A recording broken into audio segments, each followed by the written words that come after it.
अस्सलाम वालेकुम नाज़रीन, मैं हूं अरसलान खोकर। आप देख रहे हैं प्रोग्राम प्ले फील्ड। पाकिस्तान और बांग्लादेश का टेस्ट मैच जारी है। पैचेस में बारिश भी जारी है। पहली इनिंग दोनों की हो गई है। पाकिस्तान ने भी अच्छा खासा स्कोर 386 का खड़ा कर दिया, वो भी 400 प्लस के रन पर थे। करीब करीब ले गया पाकिस्तान। अज़ान अवैस डेब्यू में सेंचुरी की, बड़ा कमाल किया अज़ान अवैस ने। डेब्यू में सेंचुरी करके बड़ा शानदार खेले। अब्दुल्ला फजल ने 60 रन किए, बहुत इंप्रेसिव। इमामुल हक ने अर्ली विकेट पर पूरा अज़ान अवैस का साथ दिया बतौर एक्सपीरियंस प्लेयर। 72 गेंदों का सामना किया। इमामुल हक ने 45 रन किए। बहुत अच्छे तरीके से सारी हमारी जो बैटिंग लाइनअप है उसने बेहतर परफॉर्म किया। लेकिन मैं ज़रा सी बात करूंगा सऊद शकील को लेकर। बड़ा ज़रूरी है, सऊद शकील को जहां पर मौका मिल रहा है वहां पर सऊद शकील स्कोर क्यों नहीं कर पा रहे हैं और क्या मामला है, इस पर भी ज़रा बात करेंगे। रिजवान ने भी अपने 60 के करीब स्कोर यानी 50 रन पूरे कर दिए। सलमान अली आगा 50 रन पूरे करके गए ऊपर तले। बाकी फिर हमें थोड़ी सी परेशानी भी रही। बॉलिंग में मोहम्मद अब्बास, अरसा दराज के बाद मैं देखता हूं कि कोई 5-5 विकेट लेता है। जब भी आते हैं मोहम्मद अब्बास 5 विकेटें ले लेते हैं। शाहीन ने 3 विकेट्स ली, लॉन्ग स्पेल की। अच्छी बात यह है कि मुझे खुशी है कि शाहीन ने लॉन्ग स्पेल की है। थोड़ी सी टेंशन वाली बात यह है कि नाहिद राना ने बहुत लॉन्ग स्पेल किए, लेकिन उनकी 141 से कम स्पीड नहीं आ रही थी। वो 141 148 के बीच में बॉलिंग करते रहे। शाहीन 130, कभी 128, कभी 136, कभी 135, कोई एक स्कोर, एक लिमिटेड उनकी जो एवरेज पेस हम निकालें वो वैसी नहीं समझ में आ रही थी जैसी शाहीन हमारा पेश करता है। लेकिन 3 विकेट्स नहीं, शाहीन ने कहीं बहुत अच्छी बहुत तेज़ बॉल की। हसन अली को खिलाया गया ये टेस्ट मैच, जबकि मैं समझता था कि खुरम शहजाद होने चाहिए। इस पर भी हम बात कर लेंगे। क्या किया हमारी बॉलिंग ने। स्पिन रोल इतना ज़्यादा नहीं था। नोमान से भी कोई बहुत विकेटें नहीं निकली। लंबा स्पेल नोमान ने किया, स्कोर भी दिए और फिर सेकंड थर्ड स्पेल्स में नोमान बहुत अच्छा कर गए, लेकिन शुरू में उन्हें बहुत ज़्यादा 10 ओवरों में बड़ा स्कोर पड़ गया। मोहम्मद अब्बास अपनी लाइन लेंथ के मुताबिक बॉलिंग करते रहे। हमने उनके कई साल ज़ाया कर दिए हैं करियर के, और जब भी उन्हें लेकर आए हैं कभी वो 5 विकेटें, कभी 8 विकेटें, कभी आपके टॉप विकेट टेकर बॉलर रहते हैं उस सीरीज़ के। हम उनके साथ जो कुछ ज्यादती करते हैं ये सारे सेलेक्टर्स को इनको सोचना होगा। बैटिंग लाइनअप पे, फील्डिंग पर, इन सारी चीज़ों पर आज बात करेंगे। कैप्टेंसी को लेकर बात करेंगे, कहाँ थोड़ा सा फ्लॉ नज़र आया। हम अपनी बॉलिंग को देखें, क्यों अलाउ कर रही है हमारी बॉलिंग लंबी पार्टनरशिप्स को। अच्छा, जो पिच हमें ग्रीन टॉप लग रही थी वैसी वो पिच दिखाई नहीं दी। मैंने सेम बात कही थी जब ये मैच शुरू नहीं हुआ था कि टॉनी हिमिंग वहाँ पर चीफ क्यूरेटर के तौर पे गए, हमारे यहाँ भी थे, उन्होंने यहाँ भी ग्रीन टॉप बनाई थी, लेकिन वो ग्रीन टॉप कहीं से बिहेव ग्रीन टॉप वाला नहीं कर रही थी रावलपिंडी की पिच। और सेम मुझे लगता था बांग्लादेश की जितनी हाइप क्रिएट हो गई है जी ग्रीन टॉप है तो ऐसे हो जाएगा वैसे हो जाएगा। दोनों टीमों की जानिब से जो टॉप के 4 खिलाड़ी हैं वो स्कोर करके गए, चाहे ओपनरों ने किया या मिडिल ऑर्डर ने किया, टॉप 4 खिलाड़ी स्कोर कर गए। जबकि यही ग्रीन टॉप का खासा होता है कि 3-4 विकेटें अर्ली फॉरन निकलती हैं, ऐसा हुआ नहीं। इन सारी चीज़ों पर बात करेंगे। मुदस्सिर चौधरी साहब ने हमें ज्वाइन किया। मुदस्सिर चौधरी स्पोर्ट्स जर्नलिस्ट भी हैं, बड़े शानदार क्रिकेट एक्सपर्ट भी हैं। अहमद अहमद सिद्दीकी खुद साबिक फर्स्ट क्लास क्रिकेटर हैं, क्रिकेट एक्सपर्ट हैं। बहुत शुक्रिया दोनों हजरात का। अहमद भाई, बॉलिंग से ज़रा स्टार्ट करते हैं और हम ज़रा देखेंगे कि बॉलिंग को लेकर ज़रा बातचीत हमने पहले करनी है। क्या बात है सर, एक अब्बास ही रह गए हमारे पास जिन्होंने 5 विकेटें लेनी है, और जो हम ग्रीन टॉप का एक बड़ा खासा सोच के बैठे थे तो पिच ने ग्रीन टॉप बिहेवियर तो नहीं दिखाया। थैंक यू अरसान, बहुत बहुत शुक्रिया। देखें, अब्बास क्यों कामयाब हैं कि वो एक लॉन्गर फॉर्मेट खेलते हैं और उन्हें पता है कि इस पिच पे एक एक्सपीरियंस है। डर्बीशायर काउंटी खेल कर आ रहे हैं, सीमिंग पिच पे कहाँ बॉल किया जाता है, गुड लेंथ पे बॉल किया जाएगा और बैट्समैन को फ्रंट फुट पे लेकर आएंगे डाई। लेकिन मैं अगर वेट दे दूं दोनों साइड पे, और उनकी स्टेटमेंट भी आई थी कि ग्रास होने का ये मतलब नहीं है कि इस पे आपको पर्थ या वाका में आप खेल रहे हैं कि आपको बाउंस मिलेगा। साथ साथ उन्होंने ये कहा कि बीनीथ द अंडरनीथ जो है वो इतनी हार्ड है कि आपको लेटरल मूवमेंट, लेकिन आप क्या डिसिप्लिन क्या कर सकते हैं कि आप चैनल में बॉल कर सकते हैं कंसिस्टेंटली। और उसका फायदा क्या होगा कि कैप्टनसी जो मुझे नजर नहीं आई, अगर मैं कहूँ कि आज की इस दूसरी इनिंग की भी बात कर लें तो 23 में हम 2 आउट कर लेते हैं और उसके बाद से डिफेंसिव मोड में बहुत जल्दी चले जाते हैं, स्लिप खोल देते हैं और वहां से 2-3 कैचेस वहां से निकल के गए। देखिए, अगर आप एग्रेसिव कैप्टेंसी नहीं करेंगे, आप ये डरेंगे कि बहुत जल्दी आप ये फैसला कर लेंगे मुझे रन रोकने हैं बजाय इसके कि मुझे विकेट लेनी है, तो ये टोटली 2 डिफरेंट अप्रोच है। एक मैच जीतने के लिए जा रहे हैं और एक आप ड्रॉ के लिए जा रहे हैं। तो ये इस मैच में अगर हम इसी तरह डिफेंसिव मोड में रहेंगे कि हमें विकेट नहीं लेनी, विकेट खुद से आएगी जहां मैं फील्डर प्लेस करूंगा। देखिए, स्लिप कॉर्डन बहुत इंपॉर्टेंट है। नया बॉल जब भी यूज होता है तो नए बॉल से कम 8 ओवर जो है वो आपको स्लिप क्वाड्रेंट रखना पड़ेगा। और ऐसा बॉलर जिसकी जिसकी अवे स्विंग बहुत अच्छी है उसको तो आप दे दें 3 स्लिप। हम देखते हैं 2 स्लिप और बहुत ये भी देखा जाता है 1 स्लिप खड़ी हुई और बाकी हमने फील्ड खोल दी है। तो वो डिफेंसिव मोड है कि हम कह रहे हैं कि हमने रन्स रोक लिए। रन्स रोकने के बजाय अगर मैं भाई अपनी बात को दोहराऊंगा कि अगर मैं स्लिप कॉर्डन या विकेट टेकिंग बॉलर से मैं कहूँ एग्रेसिव स्पेल करके दिखाओ। देखिए 4 या 5 बॉलिंग ऑप्शन आपके पास मौजूद है। आप हर फास्ट बॉलर से कहें मुझे 4 ओवर का एक तगड़ा स्पेल करके दिखा दो। तगड़े स्पेल का ये मतलब है कि मैं चैनल में बॉल भी कर रहा हूँ लेकिन मैं साथ साथ शॉर्ट पिच बॉल भी करूँ। हमें इनमें बहुत कम नजर आया शॉर्ट पिच बॉल। अब्बास ने शॉर्ट पिच पे विकेट हासिल की, जाहिर है उनकी पेस कम थी, बैट्समैन जल्दी शॉट खेल गए, लेकिन शाहीन और अगर हसन अली को जो खिला दिया गया मेरे ख्याल में सिर्फ खुरम शहजाद को खिलाना चाहिए था। तो शॉर्ट पिच बॉल तो करें, चेक तो करें बैट्समैन को। बैट्समैन एक्सपेक्ट ही नहीं कर रहा है, ऐसे फास्ट बॉलर खिलाएं जो शॉर्ट पिच बॉल करना ही नहीं चाह रहे क्योंकि जोर लगता है शॉर्ट पिच करने के लिए और फिर आपको चेक करना पड़ता है। आप अगर प्रिडिक्टेबल हो जाएंगे मैंने एक ऑफ स्टंप के बाहर लाइन में बस बॉल करता जा रहा हूँ जहां उसको हाफ वॉली मिलेगी, मूवमेंट नहीं है, वो ड्राइव करेगा गैप में, आपको रन उसके मिल जाते हैं। तो पाकिस्तान डिफेंसिव मोड में नजर आ रहा है मुझे। और ऑब्वियसली इस तरह आप मैचेस नहीं जीतते, ये बेशक 5 दिन 6 दिन भी चला जाए। और हम खुद जो क्रम्बल करते हैं, हम हमारी देखें अगर 50 में T20 में भी कहता था 40-50 करने के बाद कोई बैट्समैन आउट हो जाता है तो बड़ा क्रिमिनल है कि आपने सेट हो गए, आई सेट हो गई, उसके बाद से थ्रो कर दिया इतना अच्छा स्टार्ट, आप उसको कन्वर्ट करें। यूनुस खान की मिसाल आपके पास है, कितनी मरतबा 50 को उन्होंने 100 और 100 को 200 करके दिखाया। मतलब सही ऐसा बात। टेम्परामेंट आपके पास।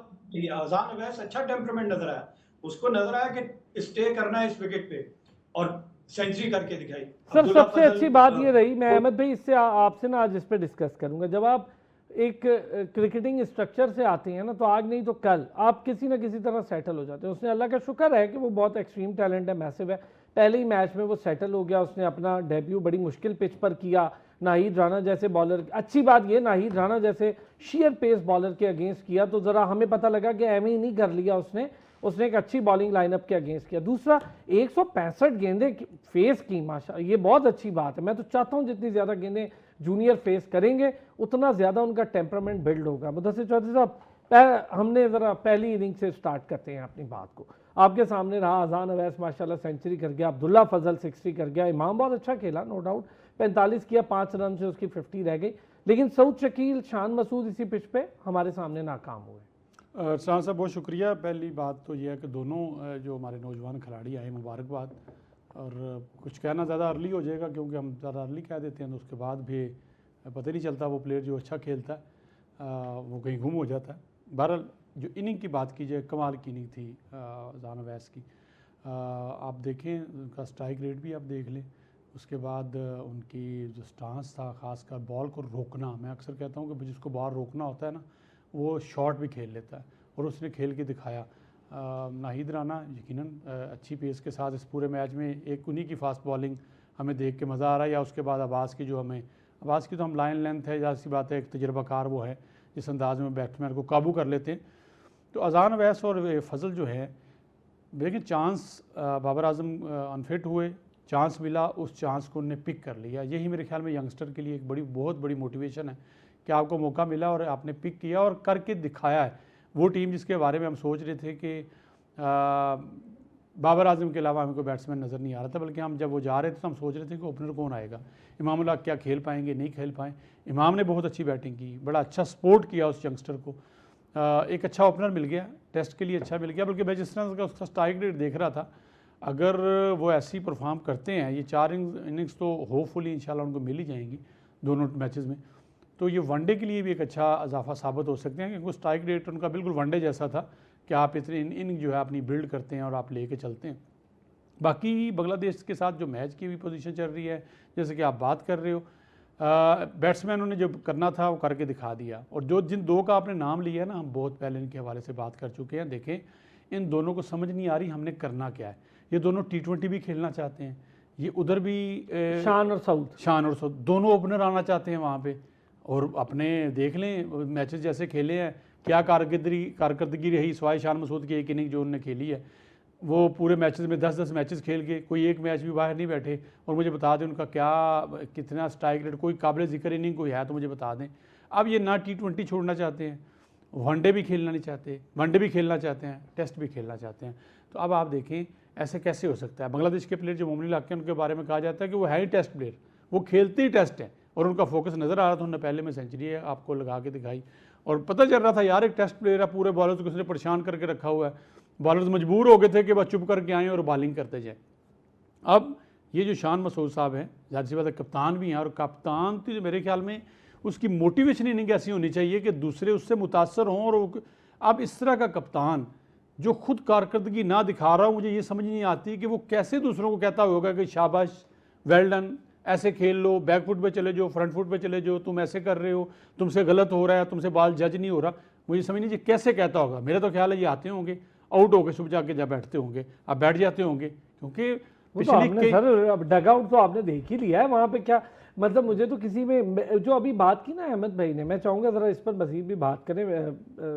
हमारे दोस्त ने भी हमें ज्वाइन कर लिया, इरफान सदुसई स्पोर्ट्स जर्नलिस्ट हैं, बड़े अच्छे हमारे साथ मौजूद हैं। बहुत शुक्रिया इरफान, थैंक यू, आपने भी हमें ज्वाइन किया।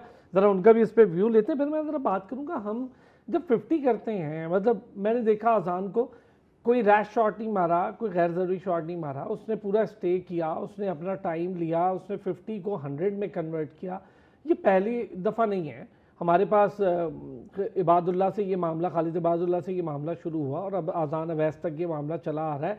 सिर्फ हमारी पूरे करियर में यूनुस खान भी वो उनमें से एक हैं जिन्होंने पहले मैच में सेंचुरी की, मोहम्मद वसीम उनमें से एक हैं, अजहर महमूद भी उनमें से एक है, और बहुत लातादाद ऐसे खिलाड़ी हैं जिन्होंने पहले मैच में सेंचुरी की। लेकिन आबिद अली, अगर मैं उनका नाम ना लूँ बड़ी ज्यादती होगी, एक वाहिद यासिर हमीद हैं जिन्होंने पहले मैच की दोनों इनिंग में सेंचुरी की थी। बाकी सबने एक एक में की तो अच्छी बात है, पर उनका करियर ज़्यादा लंबा नहीं गया, उसमें नहीं पढ़ते, उस बहस में क्यों नहीं गया, वो अब पुरानी माजी की बातें होंगी। इरफान, मैच आप देख रहे हैं Pakistan versus Bangladesh test match है। हमने अपनी ज़रा पहली इनिंग का अहाता करते हैं।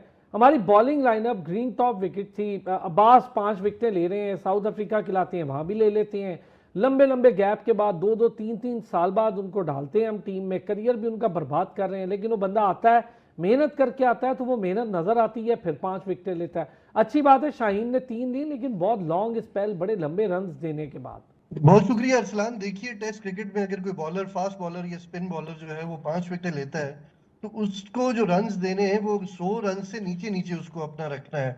अगर ये 100 के ऊपर जाता है, 150 रन देता है या 200 रन देता है, तो मेरा ख्याल है वो टेस्ट मैच जिताने के बजाय टेस्ट मैच हराता है पाकिस्तान को या किसी भी मुल्क की टीम को। अब्बास, मुझे नहीं समझ आ रही कि टीम में इन्होंने अब्बास को क्यों लिया है। अब्बास मेंटली भी प्रिपेयर नहीं है, ना उनकी एज है, ना वो सर 5 विकेटें ले गए, आप कह रहे हैं कि आपके बाकी बॉलर से तो बहुत अच्छे हैं इरफान, मोहम्मद अब्बास, बाकी बॉलर्स को देख लें आप। देखिए, अब्बास जिस तरह के बॉलर है वो आपके सामने है, पेस उनकी है नहीं है, और एशियन विकेट के ऊपर वो लाइन में बॉल करते हैं, अगर वो हिट लगे तो ठीक है, अदरवाइज वो स्ट्राइक करते हैं। लेकिन जो इम्पैक्ट होता है फास्ट बॉलर का वो अब्बास के अंदर नहीं है, और मेरा ख्याल है कि इस एज में हमें अब्बास के अंदर वो चीज ढूंढनी भी नहीं चाहिए। अब्बास अगर इस एज में आके 5 विकेटें या 6 विकेटें लेते हैं, तो मेरा ख्याल है इससे जो बाकी बॉलर्स हैं वो बहुत ही ज्यादा डिसअपॉइंट इन अ वे इस तरह से होते हैं कि यार एक सीनियर बॉलर है, वो उससे हमें इंस्पायर होना है, लेकिन वो बॉलर अगले 6 महीने क्रिकेट ही नहीं खेलता। तो बोर्ड की पॉलिसी क्या है, ये बहुत ही एक अनफॉर्चुनेट सीन है कि एक ऐसे बॉलर को वो लेके आते हैं जिसकी ना पेस है, जिसका ना कैरियर है, और वो बिल्कुल अपना जो बॉलिंग पॉइंट है उसके ऊपर वो पहुंच चुका है। मेरा नहीं ख्याल कि अगले साल अब्बास क्रिकेट भी खेल सकेंगे या नहीं खेल सकेंगे, लेकिन ऐसी सूरत में शाहीन शाह अफरीदी है या बाकी जो नसीम शाह है या बाकी बॉलर है वो क्यों परफॉर्म नहीं कर रहे, ये भी देखना होगा। ऐसी विकेट थी जो बिल्कुल ही बैट्समैन को भी सपोर्ट कर रही थी, बॉलर को भी सपोर्ट कर रही थी, और आप ये देखिए कि आपको दाद देनी चाहिए बांग्लादेश के बैट्समैनों को जिन्होंने पहली इनिंग्स में लीड ली है। तो पाकिस्तान के बैट्समैन कहाँ रह गए, पाकिस्तान के बॉलर्स कहाँ रह गए, और आप किसी सूरत भी पाकिस्तानी बॉलर्स का और बैट्समैन का मुआवजा नहीं कर सकते। अगर आपने मुआवजा करना है तो मुशफिकुर रहीम का करें, वो 35-36 साल की एज में खेल रहे हैं, उनके 10-100 है, और वो बड़ी टीमों के खिलाफ 100 है, छोटी टीम के वो प्लेयर हैं, और हमारे किसी भी प्लेयर के इस टाइम आप निकालें किसी के 10-100 नहीं है। शान मसूद जो है वो पाकिस्तान की डोमेस्टिक क्रिकेट खेलते नहीं है, और उसके बाद वो वापस आके नेशनल टीम में वो जो भी जहाँ कहीं भी छोटा मोटा स्कोर करते हैं वो सिलेक्टर्स की ब्लू आइड बॉय है वो। तो हमें हमारी टीम के अंदर बहुत सारी खामियां हैं। देखिए जो बोर्ड है वो अपनी जगह पे बहुत सारे ब्लंडर्स कर रहा है, इसकी वजह से जो लड़के हैं वो कॉन्फिडेंस उनके अंदर नहीं आ रहा, जिसकी वजह अच्छा, हम से वो सिलेक्शन पे परफॉर्म चले नहीं चले कर मैं एक ब्रेक लेना है सर, ब्रेक लेना है, ठीक है, अब्बास की सबका बात अपना करूं? सबका अच्छा और अपना पॉइंट ऑफ व्यू। ब्रेक के बाद हम इस पे बड़ी डिटेल बात करते हैं। मोहम्मद अब्बास के हवाले से ठीक है, मैं ज़रा आज बड़ी डिटेल बात करूंगा, उनका इसमें क्या कसूर है भाई। 34 ओवर कर रहा है एक बंदा, उसकी फिटनेस है, 34 ओवर कर रहा है, हर जगह वो स्कोर कर रहा है, विकेट ले रहा है, ठीक है। नए लड़कों को चांस नहीं देते, उनको भी नहीं देते। 6-6 8-8 महीने तो छोड़े, आपने 5-6 साल का गैप भी दिया है उनके करियर में बेचारों के, 3-4 साल 5 साल 6 साल, बड़ा ज्यादती करते हैं। एक ब्रेक लेते हैं, वापस एक बार फिर खुश आमदीद कहेंगे। अहमद भाई कुछ कहना चाह रहे थे मोहम्मद अब्बास को लेके, मुझे लग रहा था, और मुदस्सिर भी कुछ कहना चाह रहे हैं। पहले अहमद भाई, उन्होंने एक पॉइंट ऑफ व्यू रखा है इरफान ने, वो ये कह रहे हैं कि जिनका करियर लंबा नहीं है आप उन्हें कमबैक भी करवा रहे हैं, और जो यंगस्टर्स हैं उनको हम बेंच भी नहीं करवा रहे बल्कि उनको सिलेक्ट भी नहीं कर रहे, फिर उस करियर के दौरान वो 5 विकेट भी ले लेते हैं, फिर यंगस्टर कहता है कि हमारा मौका फिर 6 महीने के लिए चला गया। ये एक पॉइंट ऑफ व्यू है। मैं टोटली डिसएग्री करूंगा। मोहम्मद अब्बास को बिल्कुल खिलाना चाहिए था। एक प्लेयर आकर 5 आउट कर रहा है, मतलब आप क्या चाहते हैं बॉलर से? यंगस्टर को खिलाएं या एजेड को खिलाएं? हमने तो सारे ऑप्शन चेक कर लिए, जितने भी ऑप्शन थे हमारे पास। अब्बास को लेकर आए हैं, मजबूरन लाना पड़ा इनके पास, क्योंकि इनके पास जो बेंच स्ट्रेंथ है वो कोई T20 के बाद टेस्ट मैच खेलना नहीं चाहता। शाहीन भी आपने देखा था, आ गया था फिजियो ग्राउंड के अंदर, और फिर मजबूरन उन्हें खेलना भी पड़ा, क्योंकि अगर इसी तरह रहेगा तो वो बाहर हो जाएंगे। पिछली सीरीज अगेंस्ट बांग्लादेश पहला टेस्ट मैच खेल के वो बाहर बैठ गए थे। तो ये खुद अपना जो रियल क्रिकेट, जिसको हम टेस्ट क्रिकेट कहते हैं, ये खेलना नहीं चाहते, क्योंकि उसमें फिजिकल फिटनेस आपकी रिक्वायर्ड है। अब्बास, मैं कहूंगा बेशक जो मर्जी एज हो, वो डिलीवर कर रहा है यार। आप क्या देखते हैं एंड ऑफ द डे? आपने जिसको खिलाया उसने डिलीवर किया कि नहीं किया? किया तो आप किस बेस पे उसको आप कह सकते हैं कि नहीं खिलाना चाहिए? 100% खिलाना चाहिए। ऐसा प्लेयर, ऐसा बॉलर जो इकोनॉमिकल भी है और साथ साथ विकेट भी ले रहा है, मतलब आइडियल है किसी भी कैप्टन के लिए कि रन्स का फ्लो रोक रहा है और साथ साथ विकेट ले रहा है। मैं अगर कैप्टन, सर मैं हैरान ऐसे इस बात पे अहमद भाई, बतौर बॉलर आपका इस पे एक व्यू चाहिए। 34 ओवर किए उस बंदे ने, 34 ओवर, ग्रीन टॉप पिच थी, बैट्समैन सेटल था, 34 ओवर किए, 92 रन दिए और 5 विकेट्स लिए हैं। बड़ा जबरदस्त, मेरा ख्याल इससे अच्छा कहां रिकॉर्ड मिलेगा आपको। बिल्कुल एब्सोल्युटली। देखिए, हम बात करते हैं नैगिंग लाइन एंड लेंथ, जिसे हम कहते हैं ना नपी तुली बॉलिंग। आपने कैप्टन के साथ डिस्कस किया और एक फील्ड सेट आपने सेट कर दिया। हर प्लेयर के ऊपर वर्कआउट हुआ होता है, उसकी स्ट्रेंथ क्या, उसकी वीकनेसेस क्या। देखिए, उसने 5 आउट किया, आधी टीम उसने आउट की, और अगर हम उसकी इकोनॉमी देख लें तो hats off to Mohammad Abbas. उसने सबको मैं कहता हूं कि आउट परफॉर्म कर दिया। आप दोनों टीमों के फास्ट बॉलर्स को देख लें, ना किसी की इतनी इकोनॉमी, ना किसी ने इतनी विकेट्स हासिल की। तो मेरे हिसाब से मोहम्मद अब्बास जैसा फास्ट बॉलर हर वक्त पाकिस्तान टीम में होना चाहिए। मुझे उसकी एज की परवाह नहीं है। देखिए, हमने एक ज्यादती इस तरह की थी, अगर हम फवाद आलम का रिकॉर्ड उठा के देख लें कि जब आते साथ उसने 165 किया और उसके बाद से इस बेस पे कि मुझे उसका खेलने का अंदाज नहीं पसंद, उसको 10 साल बाहर रखा। उसने 10 साल डोमेस्टिक में कंसिस्टेंटली स्कोर किया, दोबारा लेकर आए पाकिस्तान टीम में, फिर उसने रन कर दिए, और फिर यही पसंद नापसंद की वजह से उस बेचारे को बाहर कर। जब तक ये कल्चर नहीं निकलेगा ना, मुझे नहीं पसंद इसलिए मैं नहीं खिला रहा, और भाई वो पाकिस्तान के लिए परफॉर्म कर रहा है, पाकिस्तान, हम उसको सर पे बिठाएंगे जो पाकिस्तान के लिए डिलीवर कर रहा है। सही बात। मुझे उसकी स्टाइल से मुझे कोई परवाह नहीं है। यूनुस खान जब पाकिस्तान टीम में आया तो लोगों ने कहा यार अजीब स्टाइल में खेलता है, अट्रैक्टिव नहीं नजर आता। हाईएस्ट रन गेटर पाकिस्तान की जानिब से। अब आप बताएं, एंड ऑफ द डे आपको क्या चाहिए था, कि वो पाकिस्तान की जानिब से रन बनाए, या आपको उसके खेलने का अंदाज दिलकश लगे और उसके 10,000 की जगह 3,000 रन होते हैं? सर चंदर पॉल आपके सामने है, लोग कहते थे चंदर पॉल को ये क्या स्टाइल है, और वो उनका लेजेंड है, उस जैसे रन कोई नहीं कर पाया टेस्ट में। हम जो इतराज कर रहे हैं, इस बॉलिंग लाइनअप में खुर्रम शहजाद का होना चाहिए था, बिल्कुल। और अली रजा जो पिछले 2 साल से तो कम से कम डोमेस्टिक खेल रहे हैं, उसको ले आए। शोएब अख्तर की स्टेटमेंट आपने सुन ली होगी, 18 से लेके 25 साल तक फास्ट बॉलर के पास इतनी तकनीक होती है कि वो कहते हैं ना फायर है। अब उस फायर का आपने फायदा उठाना है, तो अली रजा के पास इस वक्त एक्सट्रीम पेस है। चाहिए कि अगर ये ना हो कि आने वाले दिनों में उसको कोई इंजरी हो जाए और वो पेस उसकी ड्रॉप हो जाए, तो खिला दो यार उसको भी, तो आपके पास एक एक्स फैक्टर आ जाएगा। बाहर बिठा दे शाहीन शाह अफरीदी, नहीं चाहिए हमें शाहीन शाह। अपनी पीक थी, बहुत अच्छा था, अब उसकी पेस कम हो गई, नी ऑपरेशन हो गया, वो बात नहीं रही। T20 ज्यादा खेलता है। जब तक 4 डे क्रिकेट को अहमियत नहीं देंगे, आपको डिफरेंट लेंथ पे आप बॉल कर रहे हैं। T20 में क्या डिफेंसिव है कि मुझे चौका या छक्का ना लगे। टेस्ट क्रिकेट में आप फास्ट बॉलर क्या है कि मुझे विकेट लेनी है, मैं कैप्टन, मुझे ऐसा एग्रेसिव कैप्टन चाहिए जो मुझे कहे यार मुझे परवाह नहीं है, लेकिन तुम मुझे अगर ये जो 4 ओवर का स्पेल करके रहे हो इसमें मुझे 2 विकेटें तुम लेके दे दोगे, और जब भी फास्ट बॉलर को 1 विकेट मिलती है उसके बाद से रिमेनिंग उसका जो भी स्पेल होता है 2 या 3 ओवर का, उसकी एनर्जी बढ़ जाती है। आपको ऐसा फास्ट बॉलर चाहिए, और अब्बास जैसा दूसरे एंड से हो जो रन्स को बांध के रखे, प्रेशर बाउंड रखे दूसरी टीम के सही ऊपर, बात। तब आप एक जानिब से अटैक कर रहे हो, जानिब से आपको वो ऐसा बॉलर जो जिसको हम नेगिंग लाइन लेंथ कहते हैं वहां से भी विकेट ले रहा है। तो ये इन टेंडम अगर ऐसे एक एक्सपीरियंस फास्ट बॉलर और एक ऐसा extreme fast bowler upcoming youngster हो तो आइडियल कॉम्बो बन सकता है, मैं कहूंगा पाकिस्तान। सही बात है, मैं बाकी बिल्कुल, बॉलर्स का भी तो काम है सर, ये भी एक जोड़ी एक पेयर बनता है। मुदस्सिर साहब कुछ कहना चाह रहे थे अब्बास साहब को लेकर, मोहम्मद अब्बास। देखें, मैं जो हमारे सदुज़ई साहब ने बात की ना, उनने किसी और पराये में बात की, सिद्दीकी साहब आप बिल्कुल अब्बास साहब को साथ रखें, हम भी उनके साथ हैं। उनने ये कहने की कोशिश की, मैं सादे लफ्ज़ों में बताऊं, कि जब घर के बुज़ुर्ग ख़ुद काम कर रहे हों तो नौजवानों को भी शर्म करनी चाहिए कि एक बुज़ुर्ग बॉलर, एक सीनियर बॉलर 5-5 विकेटें ले रहा है और जवान सुप्रीम बॉलर जो हैं वो आ रहे हैं जा रहे हैं, आ रहे हैं जा रहे हैं। प्रीमियर का और सर, प्रीमियर तो आप उनने वो ये कहने की कोशिश की है कि जब आपके बुज़ुर्ग आपके सामने काम कर रहे हों तो नौजवानों को शर्म करनी चाहिए, कहना चाहिए लाएं, मुझे बॉल दें, आप रुकें, सांस लें, आप खेलें हमारे साथ, आपने रन्स रोके हैं, विकेटें हम निकालते हैं। लेकिन दोनों काम उनको करने पड़ रहे हैं, बॉलिंग भी वो कर रहे हैं, 30 से ऊपर ओवर कर रहे हैं, रन्स भी रोक रहे हैं, विकेटें भी ले लें।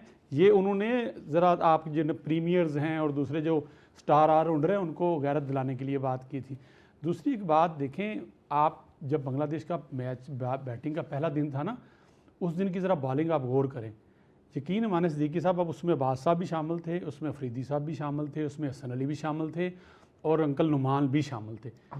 आप देखें, ऐसे लग रहा था मजदूर काम कर रहे हैं, मुसलसल आ रहे हैं, ईंटें फेंक रहे हैं, ऊपर से एक बंदा ईंटें पकड़ रहा है, ईंटें फेंक रहे हैं, उसको पता है कि मजदूर को कि मैंने 100 ईंट फेंकनी आज के दिन में, उसी अंदाज में बॉलिंग कर रहे थे, एक ही स्पॉट पे आ रहे थे, घूम के जा रहे थे और 300 से ऊपर रन करवा दिए। चले, अच्छा हुआ दूसरे दिन अब्बास ने अच्छी, उनकी मैं समझता हूँ फिटनेस अच्छी है, इस एज में खेल रहे हैं, उनकी फिटनेस अच्छी है, परफॉर्मेंस दे रहे हैं, ज़रूर लेना चाहिए। और बिल्कुल उस वक्त ज़रूर लेना चाहिए जब इर्द गिर्द कोई भी ना कर रहा हो, तो इसका मतलब है जो कर रहा है उसको तो नहीं इस चक्कर में बार बिठा देंगे जी उसकी एज ज़्यादा, बिल्कुल उनको लेना चाहिए। लेकिन आपका नहीं है अभी भी जो कह रहे हैं ना सदुज़ई साहब, जो टेस्ट क्रिकेट की बॉलिंग है, अब तो मेरे ख्याल में हर जगह ही T20 वनडे बॉलर में करंट नज़र आना चाहिए कि उसके लग रहा हो कि अगले बॉलर बैट्समैन को, खासकर फास्ट बॉलर खा जाएगा, उसको डर रहे उसका। हमारे जो बॉलर, खासकर मैं पहले दिन की बात कर रहा हूँ, दूसरे दिन तो विकेटें ले गए, किसी किस्म का उनको डर नहीं था। कमेंटेटर कह रहे थे कि अब ये शॉर्ट पिच मारेगा, अब शॉर्ट पिच मारेगा, तो अल्लाह खैर करे वो नहीं मरी, 6 की 6 बॉलें एक स्पॉट पे फेंकते रहे और वो रोक देता था या ड्राइव कर देता था, आराम से रन मान रहे थे। हम इस पे राय में बात कर रहे हैं कि आपके एक तो ये जो जिनको अगर आपने लेके आना है, इनको 4 रोज़ा क्रिकेट आप खिलाएं, इनको बताएं कि भाई ये आपकी ड्यूटी है, आपका ये काम नहीं है कि टीम अनाउंस हो तो आप इधर उधर से खबरें चलवाना शुरू कर दें, अपनी पुरानी रील चलानी शुरू कर दें। आपने जो जवानी में 6 विकेटें 4 ली हैं वो उसको कहें भाई आज उसको बूस्ट लगा दो, लोगों को पता चले ये क्या स्टार बॉलर थे। और जो ही टीम अनाउंस हो जाए और आप जाएँ 6 ओवर कराएं और उसके बाद एक बार फिजियो आ रहा हो, दूसरी बार आप बाहर बेंच पे बैठे हों, फिर 4 ओवर कराएं, बाहर चले जाएं। मतलब आपने अब मजाक बना के रखा हुआ है, ऐसे नहीं होता क्रिकेट में। आप खासकर टेस्ट क्रिकेट लंबी क्रिकेट है, इसमें आप 4 ओवर कह रहे हैं, आप खुद विटनेस हैं, अरसलान साहब विटनेस हैं, क्या हमारे फास्ट बॉलर ऐसे रह के नहीं गए जो 12-12, 14-14 ओवर का स्पेल कराते रहे। यहाँ 3 ओवर के बाद, मैं तो 3 भी ज्यादा कह देता हूँ, 2 ओवर के बाद यकीन माने लगता है इनकी अभी ये गिर जाएंगे, इनकी जुबान चेंज हो जाती है। बिल्कुल सही, फिटनेस नहीं है। इसमें एक इंपॉर्टेंट बात हम जिसका जिक्र बार बार कर रहे थे, नाहिद राना, मैं चाहूंगा इरफान साहब अगर आवाज आ रही हो तो नाहिद राना ने 1 विकेट ली है और नाहिद राना उनके प्रीमियर बॉलर भी थे, हम भी बड़े डरे हुए थे। और जिस तरह नाहिद यहाँ पर PSL में बॉलिंग करके गया, ग्रीन टॉप विकेट थी, 104 रन दिए उसने 21 ओवरों में। फिटनेस जाहिर है वो यंग है, पर 1 विकेट लिए, उसको विकेट नहीं मिली है नाहिद को, तो यानी वो बैट्समैन को डराने में, हालांकि आजान अवैस के सर पे भी गेंद लगी नाहिद राना की, लेकिन आजान को भी डराने में नाकाम रहा और विकेट 1 मिली है उसको भी। अरसलान भाई, आप पाकिस्तान क्रिकेट के ज़वाल के इस बात से अंदाजा लगा लें कि हम पाकिस्तानी बैट्समैनों को डराने की बात कर रहे हैं बांग्लादेशी फास्ट बॉलर से, नाहिद राना से। ये नौबत आ गई है हमारी टेस्ट क्रिकेट की और ऐसी सूरत में आप क्या एक्सपेक्ट करते हैं कि पाकिस्तान बांग्लादेश से ये टेस्ट मैच निकालेगा? किसके सर के ऊपर निकालेगा? ना हमारे फास्ट बॉलर उस तरह से परफॉर्म कर रहे हैं, ना हमारे बैट्समैन उस तरह से परफॉर्म कर रहे हैं। आप स्ट्राइक रेट, मेरे सामने स्कोर बोर्ड खुला हुआ है, आप सिर्फ स्ट्राइक रेट देखें कि किसी भी बैट्समैन का जो स्ट्राइक रेट है वो 50-55 से ऊपर नहीं गया। तो ऐसी सूरत में आप मैच कैसे निकाल सकते हैं? आज चौथा दिन है और 125 की लीड हो चुकी है बांग्लादेश की, और अगर ये आज 250-300 ये रन कर जाते हैं और कल पहला सेशन आधा खेल के पाकिस्तान को देते हैं, तो इसमें कोई शक नहीं है कि पाकिस्तान के 6-7 बैट्समैन कल के दिन में ना आउट हो जाए। और इसमें भी कोई, मैं मुबालगा राय नहीं करना चाहता, कोई पता नहीं पूरी टीम ही ना ढेर हो जाए। तो पाकिस्तान अगर बांग्लादेश के सामने इस तरह की परफॉर्मेंस रखेगा तो ऐसी सूरत में मेरा नहीं ख्याल कि पाकिस्तान ऊपर की जो टॉप 5 की टीम्स हैं उनमें से किसी भी टीम से मुकाबला करने की पोजीशन में है। बांग्लादेश की जो विकेट है, वहाँ का जो क्राउड है, वहाँ का जो एनवायरनमेंट है, ये बिल्कुल पाकिस्तान है। ये यूं समझे कि पाकिस्तान अपनी होम कंडीशंस में खेल रहा है। अगर वहाँ पे परफॉर्मेंस ऐसी है तो फिर ऑस्ट्रेलिया, इंग्लैंड या अगर किसी अंडर प्रेशर जो जहाँ पे जाके इन्होंने खेलना है, इंडिया में कभी भी खेलना पड़ जाए, तो ये तो बिल्कुल नहीं परफॉर्म कर सकेगी। ना साइकोलॉजिकली स्ट्रांग है, ना फिजिकली स्ट्रांग है। अब्बास अगर 25-30 ओवर्स कर गया है तो उसकी बुनियादी वजह यही है कि काउंटी क्रिकेट वो बहुत लंबी खेला है, 4 डे क्रिकेट वो बहुत लंबी खेला है। वहां पे उसने बहुत लंबे लंबे स्पेल्स किए हैं। वो आउट करने की तरफ कभी भी नहीं गया। वो लाइन और लेंथ पे बॉल करता है, उसमें उसको विकेट मिलती है नेचुरली। अगर 25-30 ओवर्स करें तो उसमें बहुत हाई चांसेस होते हैं कि मीडियम पेसर्स को ज्यादा विकेट मिले, क्योंकि बैट्समैन उसके अगेंस्ट खेलने को जा रहा होता है, हिट करने को जा रहा होता है। तो ऐसी सूरत में टेक्निकली बात ठीक, बिल्कुल आप ये देखें कि आप हमारी जो शफलिंग है और रोटेशन है बैट्समैन की, बॉलर्स की, वो बहुत ही ऐसी है कि अननेचुरल है। अच्छा, आप जरा कैप्टनसी पर, इरफान मैं जरा ब्रेक के बाद आपसे ही शुरू करूंगा। एक जरा कैप्टनसी पर हम बात करते हैं कि कैप्टनसी लेवल हमारे यहाँ क्या है। हम जो पुराने कैप्टन, मैं मिसबाह उल हक को बड़ा अच्छा कैप्टन रेट करता हूँ। बड़ी मुश्किल हालात में उन्होंने टीम को लिफ्ट किया। उनकी एक खुशकिस्मती कह लें, बॉलिंग उनके पास भी तकरीबन ऐसी ही थी, कभी ऑन एंड ऑफ अच्छी, कभी बुरी, लेकिन उन्होंने कमाल स्पिनर से लिया। सईद अजमल उनके पास खासा थे, यूनुस खान, अजहर अली, असद शफीक, मिसबाह उल हक, ये 4 खिलाड़ी इतने तगड़े थे कि हमें बैटिंग की तरफ से टेंशन नहीं होती थी और फिर हम मैच बैटिंग पे ज़्यादा जीतने लगे थे। मैं ब्रेक लेता हूँ, वापस एक बार फिर आपको खुशामदीद कहेंगे। इरफान साहब जरा कैप्टनसी को लेकर बात करते हैं। आपने ये कहा, मैं आपकी बात से अग्री हूँ कि अब हमारा मुकाबला रह भी सिर्फ बांग्लादेश और इन्हीं टीमों के साथ गया।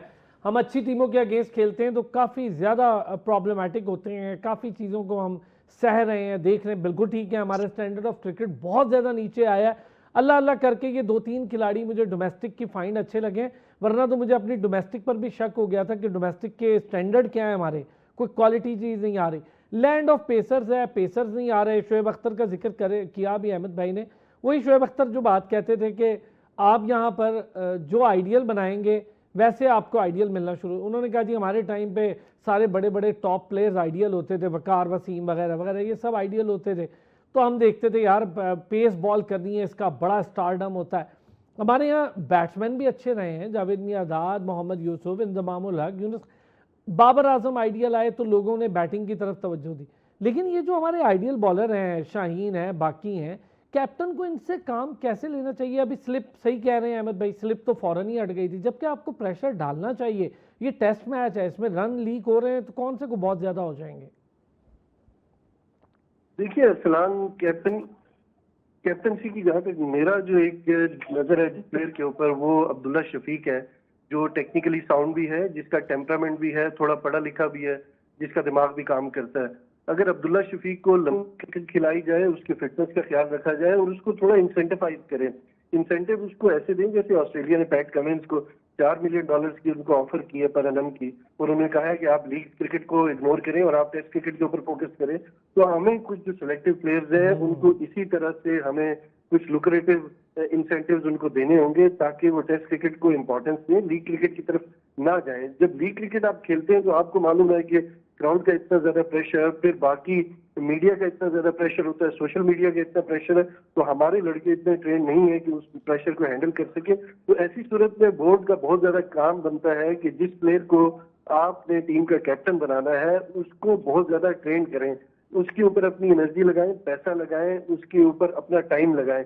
तो अब्दुल्ला शफीक है, ऐसी सूरत में अगर सलमान आगा को आपने लंबा लेके चलना है तो आपको उसका फॉर्मेट भी डिसाइड करना होगा। अगर आपने उसको T20 या वनडे का कैप्टन रखना है तो T20 या वनडे नहीं रखें, उसको टेस्ट में ना खिलाएं। अगर वो वहां टेस्ट में परफॉर्म नहीं करेगा तो उसका जो वो प्रेशर है वो T20 और वनडे में पड़ेगा, और अगर वनडे सही में बात उसकी है। कप्तानी मुतासिर होगी तो उसकी बैटिंग भी मुतासिर होगी, और अगर सलमान आगा बैसी के कप्तान मुतासिर होगा तो पूरी टीम सफर करेगी। तो बोर्ड को जरा एक दफा जो है सोचना पड़ेगा कि हमें एक लॉन्ग टर्म स्ट्रेटेजी क्या है टेस्ट क्रिकेट के लिए, वनडे के लिए और T20 के लिए, और फिर उसको लंबा लेके चले। लड़कों को थोड़ा सा कॉन्फिडेंस हो कि यार हमने एक सीरीज खेली है, अगर इसमें हमसे रन नहीं हुए यार मैं तो आपके अगली इसी सीरीज पॉइंट को हमारे लेके ना इरफान आगे, ये बड़ा अच्छा पॉइंट है अहमद भाई। मैं इरफान ठीक है वो बातें बड़ी सख्त कर रहे हैं लेकिन बात उनकी बिल्कुल जायज़ है। हमारे यहाँ एक तो फॉर्मेट क्लियर नहीं है लड़कों का, दूसरा कैप्टनसी हम मजबूरन कैप्टन रख लेते हैं कि जी ये अब यही है कैप्टन। ऑस्ट्रेलिया ने बड़ा डिसीजन लिया है, उन्होंने लीग क्रिकेट से दूर करने के लिए, सही कह रहे हैं इरफान, लुक्रेटिव ऑफर्स की हैं, आपको भी करनी पड़ेंगी अगर आपने अपना टेस्ट क्रिकेट को बचाना है। लड़कों को कोई ऐसे इंसेंटिव तो दें, उनको पता हो साल में 6 ही टेस्ट खेलने, लेकिन चलो पैसे तो उसके बराबर मिल जाएंगे। अरसलान देख, पहले तो ये फैसला करें ना कि बोर्ड तगड़ा है या प्लेयर तगड़े, मतलब कौन डिक्टेट कौन। अगर तो बोर्ड डमी नजर आ रहा है तो फिर तो प्लेयर इसी तरह डिक्टेट कर रहे हैं। बोर्ड को कहीं ना कहीं लाइन ड्रॉ करनी पड़ेगी। और सिलेक्शन कमेटी से मैं ये पूछूंगा कि क्या आपको फोर्स कर रहे हैं प्लेयर्स के मुझे जबरदस्ती आप तीनों फॉर्मेट खेलें, तो फिर आपका सिलेक्शन क्या है? आप आइडेंटिफाई क्या कैसे कर रहे हैं कि ये टेस्ट मैच मटेरियल है और ये T20 मटेरियल है? आपको डिफरेंशिएट करना पड़ेगा लॉन्गर फॉर्मेट और शॉर्टर फॉर्मेट को। टोटली डिफरेंट है, टेक्निक चेक हो जाती है टेस्ट मैच में, टेम्परामेंट, पेशेंस, स्किल, हर चीज आपकी, स्टेमिना, हर चीज आपकी टेस्ट होती है। वो T20 में 4 ओवर जिस बॉलर ने कराने हैं, 2-2 ओवर स्प्लिट हो गए, उसकी फिटनेस मैं कहूँ कि भाई आ जाओ जरा 8-12 ओवर का स्पेल करके, तो वो नहीं कर पाएगा। तो कम से कम ऐसे बॉलर जिनकी फिटनेस नहीं हो आप कंसिडर ही ना करें उनको टेस्ट मैच के लिए। ऐसा बैट्समैन जिसके पास पेशेंस, टेम्परामेंट ना हो, उसको आप कंसिडर ही ना करें। अगर आप कहें कि हाँ जी आपको मजबूरन करना पड़ रहा है तो फिर बोले ना, पता तो चले कि यार आपके ऊपर तलवार लटक रही होती है और आपकी जो सिलेक्शन है ये नहीं है उस मेरिट की बुनियाद पर। तो जब तक मेरिट नहीं आएगा तब तक इसी तरह की अच्छा बात एक होती शॉर्ट है। सा जल्दी से कमेंट चाहिए अहमद भाई, फिर मैं मुदस्सिर। ये जो सेशन टू सेशन गेम होती है, मैंने देखा है जो जीनियस कैप्टन हैं वो डिफरेंट सेशंस में डिफरेंट चीजें ट्राई करते थे, फील्डिंग समेत। हमारे यहाँ एक ही रूटीन फॉर्मूला चल रहा है, मुझे तो सॉरी नहीं नजर आया कोई। अरसलान 3 डिफरेंट सेशन है 30-30 ओवर्स के, तो मुझे इसको जॉट डाउन करना है और मुझे ये देखना है कि पहले सेशन में लंच में अगर मैं फील्डिंग साइड है और मुझे 3 विकेटें मिल जाती हैं, 2 विकेटें, तो मैं कहूँगा ठीक है, नॉट बैड, मैंने टॉप ऑर्डर आउट कर दिया। मिडिल ऑर्डर के 2 और विकेटें लूंगा तो टेल आ जाएगी। तो यहाँ पे रिलैक्स नहीं होना, बजाय इसके कि हमने तो देखा लास्ट सीरीज में अगेंस्ट बांग्लादेश 26 पे 6 आउट करने के बाद हम मैच हार गए। सही बात। तो वहां पर कैप्टनसी शान मसूदी की कैप्टनसी थी। तो कैप्टनसी के ऊपर सवालिया निशान है कि जब आप एक टीम को दीवार से लगा देते हैं तो उसको उठने का मौका कैसे दे दिया आपने।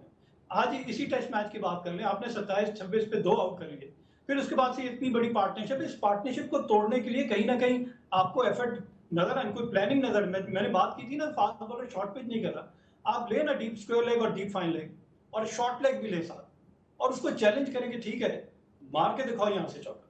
वो एक ना एक बॉल पे टक करते हुए या कुछ करते हुए, या तो ग्लव्स होगा विकेट कीपर, या पुल करते हुए टॉप एज होगा, और ये जो आपने फील्ड, ये एग्रेसिव अप्रोच है, ये विकेट लेने की अप्रोच है। बहुत जबरदस्त, बहुत जबरदस्त है अहमद भाई। ये चूंकि बड़ा मजे का सेशन है, ये हम बड़ी अच्छी डिस्कशन कर रहे हैं। मुदस्सिर, जो अभी अहमद भाई ने कहा, इरफान ने बिल्कुल ठीक कहा, मैं इरफान से इस बात से 100-200% अग्री हूँ। हमारी प्रायोरिटी सेटल नहीं है, हमें नहीं पता है हमारी प्रायोरिटीज क्या है। लेकिन अभी कैप्टनसी जरा जो अहमद भाई ने कहा, मैं चाहूँ देखें कप्तानी में एक बात बताऊं, को माने ना माने कहेंगे बात फिर कहीं कहीं चलेगी। एक बाबर आजम को फ्लॉप करने के लिए उन्होंने बहुत सारे तजर्बात किए, उसको साइड लाइन करना था, टीम से बाहर करना था, कप्तानी एक ली दूसरी ली, अजीब सा माहौल बनाया। उसके बाद कप्तानों की एक लाइन लग गई, एक आ रहा है दूसरा जा रहा है, एक को वनडे में बना रहे, एक को T20 बना दिया, टेस्ट में धक्के से कप्तान बना दिया, सिर्फ ये साबित करने के लिए कि हाँ हमारा फैसला ठीक था। और आज भी वही हो रहा है। एक तो मैं आपको ये खबर दे दूँ कि आने वाले दिनों में बाबर आजम जो आपको तीनों फॉर्मेट में कप्तान नज़र आएंगे, पहली बात आप। और दूसरा ये जो कर रहे हैं वो, हाँ वो मना कर रहे हैं, नहीं वो चले कर दें मना, उनकी मर्जी है, वो बास को खिला सकते हैं। इस उम्र में तो हम भी कप्तान बना सकते हैं बाबर आजम। सही बात है क्या बात है। अगर अहमद सिद्दीकी साहब बास साहब को कितनी साल उम्र है, मैं गलत ना बोल दूँ कागज़ों में, हाँ 34, चलें 34 नहीं, उनका बच्चा 32 साल का लगता है, तो वो बॉलर बन सकते हैं, 5-5 विकेटें ले सकते हैं, खेल सकते हैं। प्रीमियर हो सकते हैं, प्रीमियर से बहुत अच्छे हो सकते हैं, तो बाबर आजम कप्तान क्यों नहीं हो सकता? उस सर शान की एक- कप्तानी बनाए शॉर्ट मैं वही तो बता रहा हूँ कि आपने एक गलत सिलेक्शन की। आपने कहा जी अच्छी अंग्रेज़ी बोल लेता है, वो अच्छी अंग्रेज़ी के चक्कर में वो जो उसको बैटिंग आई थी वो भूल गया, चले उसको बैटिंग नहीं आई दोबारा। ठीक है। आप फिर आप कहते कप्तानी, मैंने पहले शुरू में कहा था कि देखें रसलान साहब, आप यहाँ पे मेरे साथ प्रोग्राम करते हैं ना, आपके पास अल्फाज होंगे, डोमिनेट करेंगे तो मेरे से सवाल करेंगे। जब आप परफॉर्मेंस ग्राउंड में देंगे, परफॉर्मेंस देंगे, कप्तान तब दूसरे को कह सकेगा। टेस्ट है ना, मैं चाहूंगा हम इस पे ना इसकी कैप्टनसी पे एक अलग शो रखेंगे। अमित भाई हम जरा ना डायनामिक्स पूरे डिस्कस करेंगे कि आज से पहले कप्तान क्या करते थे, ये T20 आने के बाद कप्तानों की अप्रोच क्यों तब्दील हुई है। इरफान सदुदई साहब थैंक यू सो मच, और मुदस्सिर चौधरी साहब बहुत शुक्रिया, अहमद अमाद सिद्दीकी साहब थैंक यू सो मच। आपका कल फिर होगी मुलाकात, अपना ख्याल रखिए।